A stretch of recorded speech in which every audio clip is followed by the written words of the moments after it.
এখানে একটা প্রশ্ন আসছে, তারাবি টাকা তুলে মসজিদে খরচ করা যাবে কিনা?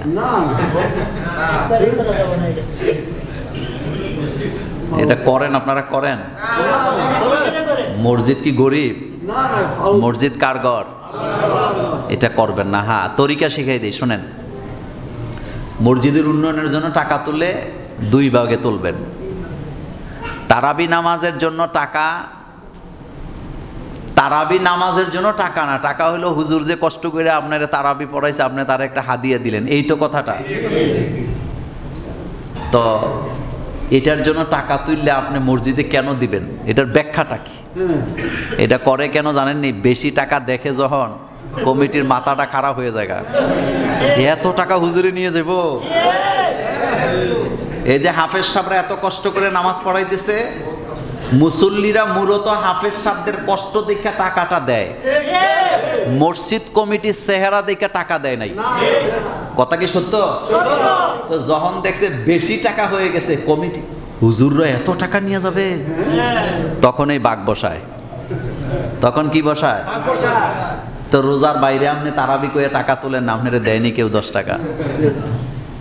এটা করবেন না। এটা যারা করে তারা নিশ্চিত এটা অন্যায় করবে। এটা আপনি কেন করবেন? টাকা তো তুলছেন আপনি হুজুরের জন্য। রমজানে এই হুজুরার কামাই একটু রমজানে পায়। 12টা মাস কি বেতন দেন, 10 কেজি চাউল কিনলে কাম শেষ।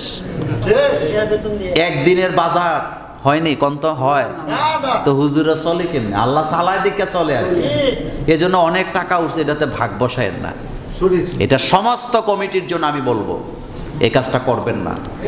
রমজানে যেই টাকা উঠবে পুরাটা ইমামদেরকে দিয়ে দিবেন, যারা নামাজ পড়াইছে তাদেরকে দিয়ে দিবেন। জুলুম যেন না হয় কারো প্রতি, এটা ঠিক না। এটা হয় ওই যে বেশি টাকা দেখে, বেশি উঠে গেছে রে, এত টাকা নিয়ে যাবো রে, এটা হয় না। 1 মাস নামাজ পড়াই এত টাকা নিয়ে যাবে? ভাই, আপনি 2 রাকাত নামাজ পড়ান, তখন টের পাইবেন নামাজ পড়াইতে কত কষ্ট। এই আপনি তো দাঁড়ায় থাকতে থাকতে আপনি ক্লান্ত হয়ে যান, আর সে তো নামাজটা পড়ায়, তার কষ্ট কম না বেশি? সারাটা দিন হাফেজ সাহেবরা তেলাওয়াত করে, সারা দিন তেলাওয়াত করে, প্রস্তুতি নিয়ে এসে এরপরে নামাজটা পড়ায়। সোজা কথা, 2-1 জায়গায় ভুল হইলে তো আবার সমালোচনা শুরু হয়ে যায়, হয় কি না? মানে ভুল হইতে তো না, হুজুরদের কোনো ভুল হইতে পারবে না, হুজুরদের ভুল হইলে সমস্যা আছে। এই জন্য এটা করবেন না।